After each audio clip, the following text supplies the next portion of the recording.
In this lesson, I want to talk about how to evaluate the replies that you have from your suppliers and ultimately how you then go about ordering the samples. Now, there's 5 different ways that I like to vet the factories. The first one is their communication skills. So how easy are they to talk to, how quickly to get back to you. I like to vet their willingness to work with you. Sometimes you'll find that some factories, it's like almost pulling teeth to get them to work for you, and other people are real eager. I prefer the more eager ones. You can check out their profile statistics, specifically on Alibaba. I am talking about the price of their goods. So, of course, that's going to be an important factor for me. Well, what's the ultimate cost going to be? I like to look at their quality of samples. And then one other important one, I guess, added to my 6, is the reviews of their products that they are selling to they're essentially selling to your competitors, okay? Whenever I send out emails, I usually find that about half of companies respond to me and about half of them don't. And I think that's even what I found this time. So I went ahead and I went through the process of finding factories for our yard signs so I could go through this whole process with you. And we sent out a total of, we sent a email to all these different factories, so 2, 4, 6, 8, 10, 12 different factories. These are the responses that I've gotten so far. So that's 1, 2, 3, 4, 5, 6, 7, 8, 9, 10. I think 1 or 2 of those might be doubles though. And then not all of those have actually even gotten me a price yet. Some of them asked for kind of like some of them have asked clarifying questions, okay? Now, when you're doing your communication, what you'll find is that some respond back very quickly. They sometimes have really good English and they're easy to talk to, and other times they're not. So we'll look through all of my examples a little bit later in this lesson. But for example, this particular supplier, they've answered all my different questions. I did specifically ask for FOB pricing, and they said the EXW price. It's like right away, that's like, okay, there's probably a little bit of language barrier. They can't understand what I'm asking very well. But besides that, they were actually pretty good about responding back to all my different questions. And I also like to see, how long it took them to respond to the first question. I would have to dig into that a little bit more. Let's see, 6 days. Anyway, the sooner the better, of course, when it comes to those responses. So it looks like they actually responded back 14th. They responded back essentially the next morning. So essentially once they got back, essentially took them 1 business day to get back to me, which is pretty solid, okay? So those are the types of things I'm looking for in the communication. I said the second one, willingness to work. I think that's fairly self-explanatory from what I said earlier. Some of them are really excited and eager to work with you. Other ones, it seems like you have to keep following up. So I'm going to prefer ones that are more willing to work with me. When we're talking about profile statistics, I'm talking about specifically on Alibaba here. And I know we've already looked at Alibaba a little bit, but you can look at some of the statistics around their profiles. Now, before I had the supplier database to use, I would put a lot of weight in these profile statistics, but I've more recently been leaning a little bit more towards the statistics in the supplier database, less so the statistics in Alibaba, okay? So some of the statistics in Alibaba, I'll talk to you guys about them real quick because you'll find that it's still common for other people to talk about these.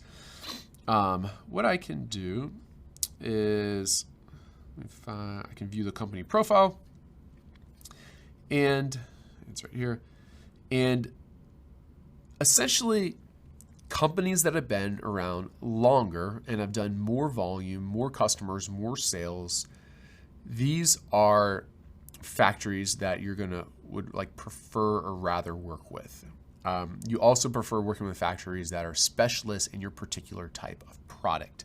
So when I look at their statistics here, I can see when the company was established, it was 2009. That's quite a while. The little check mark means that it's been verified by Alibaba. I can see things like their Like these are at annual output value. That's kind of like self-selected, so don't put too much weight in that. Their certificates, I don't put a ton of weight in them. But I do look at how long they've been around. And then the other thing I like to look at over here is Alibaba's always, it's not the most user-friendly by any means to search through. Oh yeah, so you can see like the transaction level. So the nice thing about this is these are the transactions that have gone through Alibaba. So that's, okay, they've done 27 transactions for over $100,000. So it's like, okay, that's definitely a level of legitimacy there. And then I also just like to look at things of like how long they've been a gold supplier. So it looks like 4 years. So overall, you know, like this factory would look fairly legit. So that's one way that I gauge them. And then the other way that I gauge them when I'm talking about like profile statistics would be back inside of the Jungle Scout product database. Let's just take a look at one of these. And then I look at their statistics here. So it's like, who are their customers? How long have they been importing? And what types of products are they typically importing, okay? So it looks like this, they actually only have one customer, even though it's written out 3 times, it's just different spellings of it. They have been working with this customer for a long time, all right? We have trade history going back almost 5 years. I can look at all the different types of products that they typically make and how often they're shipping into the US. And then, let me see what else. Yes, these go back all the way to the beginning of 2015, which is much data that's in the supplier database. So like these statistics, I would probably weigh even a little bit heavier than what I'm seeing inside of Alibaba, because I know these are real legitimate shipments into the US. They may produce a lot more than this with just customers in other places, but I do know that on average, they've been doing about one shipment every other month. We haven't seen any, let's say, in the past year, but sometimes what happens, and we can search this real quick, sometimes what happens is there's different spellings, and as a result, there's multiple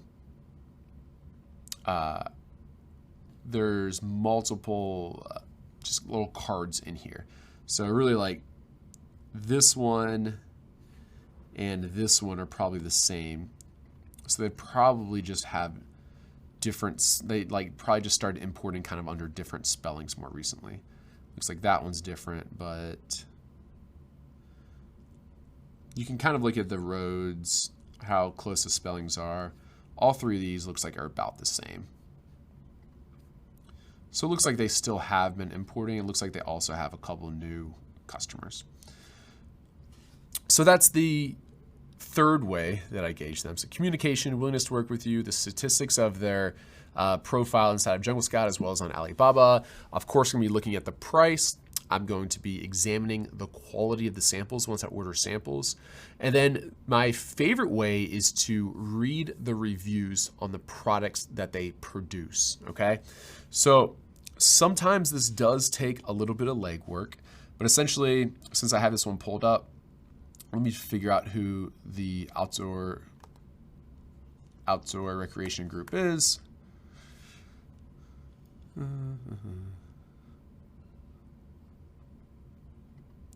see if we can figure this out.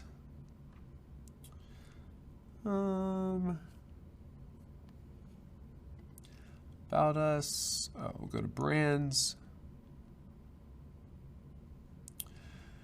All right, so these are, let's see, these are their specific brands. So then what I would do is I would start searching for these online or on Amazon. So specifically for the product that I want to get manufactured. So I figure out which one of these brands are their the yard signs. So this one obviously is making like backpack style goods. But one of those brands on their website is the one that makes my yard signs, because that's ultimately how I found most of these factories. So I'd go through there, I would figure out, I would just search around between Google and Amazon to find the yard signs that they're getting manufactured, and I'd read the reviews on those particular products. Sometimes you can't end up finding them, but usually you can if you kind of search around hard enough. And that's really the best way to gauge the quality of these goods, because they can send you a high quality sample, right? They're going to give it a little bit of extra love. They're going to make sure there's nothing wrong with it. But to be able to consistently get good reviews on Amazon, you know that they make high quality products that that consistently receive high reviews from their customers. All right. So now that I've gone through the things that I'm evaluating these factories on, let's take a look at some of the real responses that I've received. Okay. So this one here is from, let's see, or just quick recap. You know, of course, we sent this email like we talked about in one of the earlier lessons, has nice information, everything. And then let's see, they responded back with some clarifying questions. Oh, sorry. So that's it for this one. It's actually up to us to respond to this real quick and get back to them. So let's look at some of these other ones. This is the one where, this is the one I showed you guys a little bit earlier. They did answer each question, which I appreciate, kind of like in the list format. They didn't give me FOB pricing like I asked for. They gave me EXW pricing, which is a little bit frustrating. The price seems very low, almost suspiciously low, like they don't quite understand what I'm supposed to be getting, because they're saying $1.48 per pack. The price quoted above is on 500 packs, but you'll see in a second that the other quotes that I got are quite a bit more expensive than this. So I don't know if they just have a really awesome deal, or if I'm not quite getting the same goods. That's what I would need to probably clarify even before I order the sample, but with the sample, it'd be easier to do. Lead times, only a week for the sample, which is nice. And for 500 packs, 15 to 20 days, a good lead time. They're trying to charge me $200 for the sample, which is higher than normal, but I usually don't try to necessarily nickel and dime them on the samples. I might ask like, hey, could you ship a little bit slower and get the price down? Or alternatively, what a lot of places will do is they'll apply the sample cost to your production run.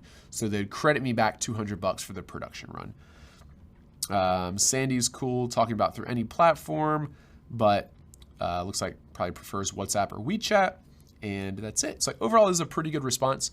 The price is very good, but it's almost suspiciously good. Let's take a look at some of these others. All right. So this one, they responded right away, the same day, and saying, I received your email and reply later. But then we didn't actually get a response for 6 days. So we actually followed up with them. And Lucy said, I've read your requirements. I'll give you an offer today. And then later on that day, they gave us this offer.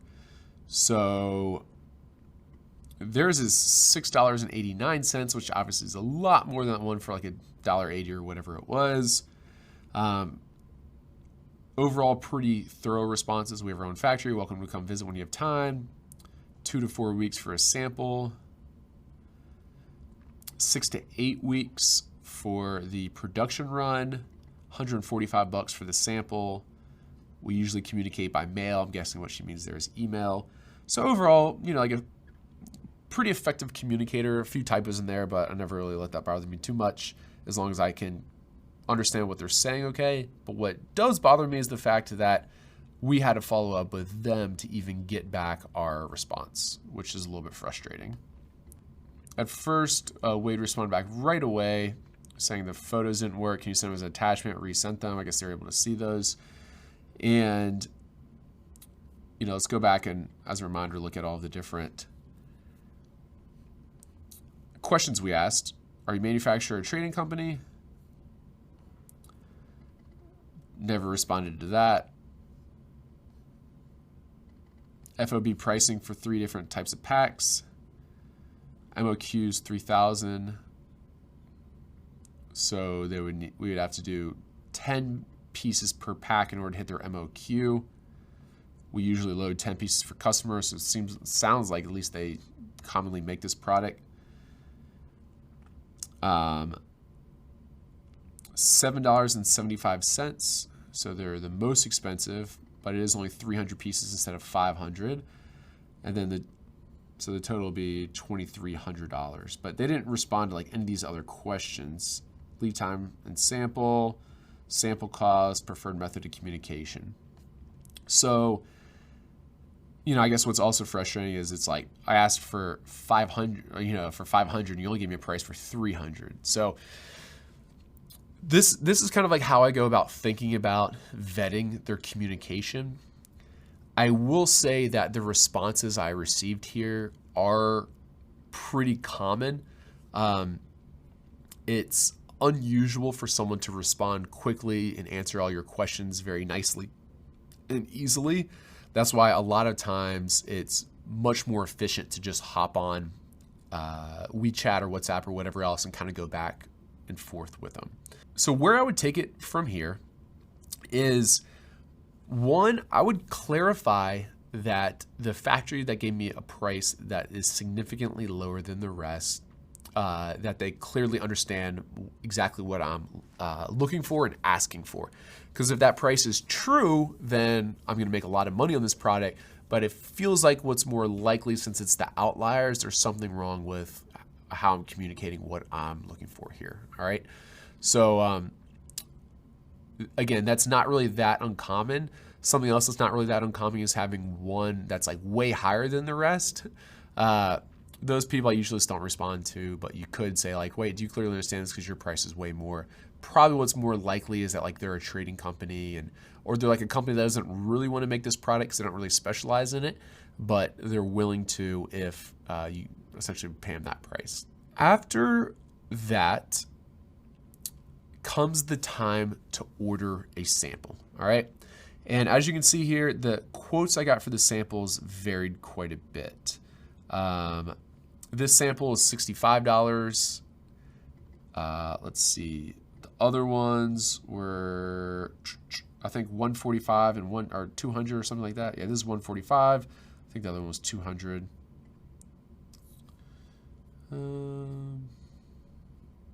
$200. So a wide variety in samples. The one that's $200 would kind of upset me a little bit because that is like pretty dang pricey for a sample for something like this. So maybe I push back a little bit, but something to keep in mind here is that like in the big scheme of things, the sample costs aren't that much or really like that important. So you do have to kind of factor in like, okay, what's it worth being like really annoying to this factory about this part, or like busting them up over like the $200, or like should I just go for it and pay it? Something else that you can do, or I've never personally done it, but some people who are better at being thrifty, what they'll do is they'll consolidate samples. Usually this is done with like a trade agent, but sometimes people find other companies to do them for them. And what I'm talking about here is usually if you get these samples in China, they're free. So like if you're asking for a sample domestically, they'll actually most of the time give it to you for free. So people will get some of the samples sent to one central person, package them all together, then ship them, because the shipping is really what costs the money when it comes to these samples. So the next phase is ordering the samples and or pricing negotiations. So usually what I do as far as the pricing negotiations go, I usually wait to do the pricing negotiations till after I've gotten the sample, just so they know that like I'm serious and I really do want this product. That being said, if they're quite a bit higher than what you're willing to pay or what you're willing to be profitable on, you can start to do pricing negotiations now, okay? The best tips I have for you as far as the pricing negotiation goes is it's always best if you do have multiple offers, because one, you understand what the market essentially market prices for that particular type of product. And two, it doesn't really matter if you push someone so hard they say like, okay, never mind, I'm not working with this person anymore, because like you do really have backups. So typically what I do is I'll respond back with something along the lines of, hey, you've been great to work with, but your price isn't the lowest. I do plan on going with someone else unless you get your price down to this amount, or just ask like, what better can you do for pricing, and see what they say about that.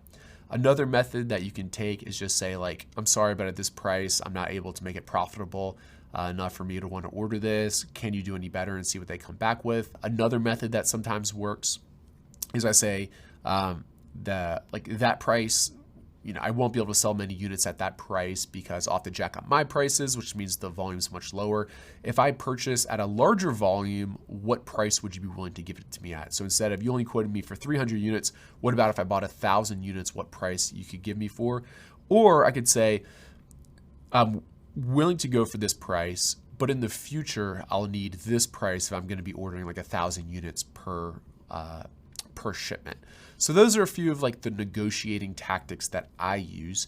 Keep in mind that the pricing that you've been given, they're expecting you to push back on price, and so they left some wiggle room in there. So just know that all the prices are negotiable. I try to like beat them up a little bit on price to try to get something pretty good, but at the same time, I don't get down to like the pennies level, because at that point it's like it's better to just like maintain, I think, like a good relationship than just get like a few cents cheaper. So something to kind of keep in mind there. One thing that you'll find when you are sending back and forth a bunch of emails, a bunch of other communication maybe going on through WeChat or WhatsApp or whatever else, is it's very easy to lose track of who said what and how much the things are going to cost. So what I strongly recommend you do is keep track of all of it inside of Jungle Scout's supplier tracker. And I'll show you an example of how to do that right now. So what I like to do is you can go into quotes, and I like to go ahead and add a quote of something, what they've told me. So I usually just, for the quote name, I usually just put like first quote or take one. Let's just say that was this date. For the unit cost, $775. Quantity, 300 pieces. No need to do the weight or the other costs right now. And then as far as lead time, they didn't even tell us. So samples 1 week. All right, so I don't even know the lead time, which is unfortunate. And let's see, sample cost, $65. Right. So now you can see that shows up right inside of here. You can also make other notes, and I recommend you do this as well. And you can either just copy or paste. I'll probably just copy and paste all of this.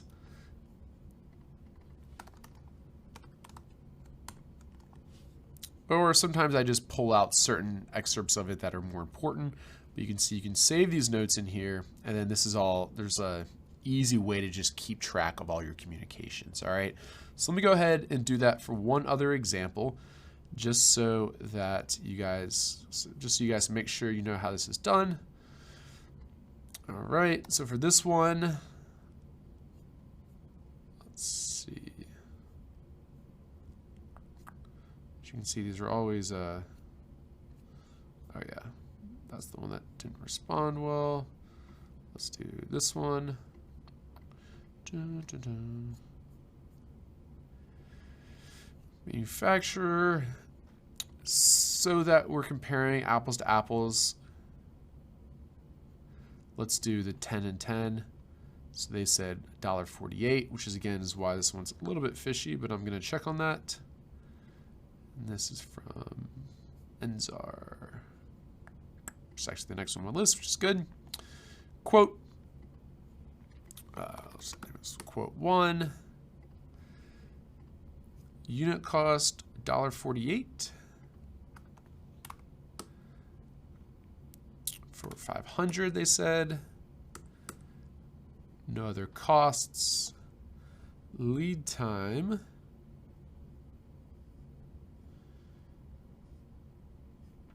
$15 to 20 days, so we'll just do 20. And the sample was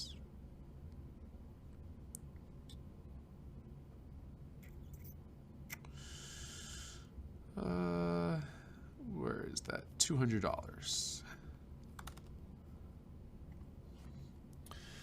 And what's really nice about keeping track of all these in here is then what you can do is you can start to look at the differences, kind of apples to apples, because otherwise you've already seen me try to do this, like I'm going through these different messages and I'm like, wait, what did they say again? Where was that at in there? Just trying to remember all these different things. So it just makes it so much easier to just save all this directly inside of the supplier tracker. And then let me show you one other thing that I really like about this is, once we get our samples, we can add them in here. So it's really cool because we can do like, just like first sample, you can say which quote this relates to. You can rate the sample, all right? You can also add photos of it. And then what's cool is it just makes it so much easier to go through here and say like, okay, this person was talking to me about this. This is what their samples look like. Before I forget, I'll go ahead and I'm just gonna actually copy this in here. And then I usually like to add other notes as well. Things like it took them 7 days to respond, this, that, the other thing. But then all this information saved directly in here and just makes it so much easier to compare these different factories, to compare the different samples. And then ultimately from this, you can decide kind of like which one you want. So when I push back on pricing, then what I can do is I can add another quote. I'll say, is at a later date. Maybe this one is at $1.50, but I have to buy 750 of them and 20 days still. Save this quote. But then what I can do is I can say which quote I prefer. So, for example, I'd rather buy 500 of them at $1.48 than 750 at $1.50. That's actually more. So not a great example if you get the idea. I can favorite one, and that way when I'm comparing apples to apples right here in this row, it makes it easier for me to decide which one that I ultimately want to choose. So take my word for it. Things get extremely just confusing and cluttered, and you forget a whole bunch of stuff if you don't keep track of it. So the Jungle Scout Supplier Tracker makes that really easy to do, and I strongly recommend that you, before you forget, to just go ahead here and make sure you add all the different pieces of information. At this point, I'm going to go ahead and respond back to these companies. I'm going to probably push back on the $200 sample cost to see if I can get something cheaper. If so, I'm going to order some samples from them, and I'm going to go ahead and order samples from these other companies, or I guess after clarifying the pricing that I was given for the one that was really cheap. And then in the next lesson, I will show you guys some of these samples. We'll evaluate them together, and I'll show you what I like and dislike about them, or what's going through my head when I evaluate these samples. So I'll see you in there.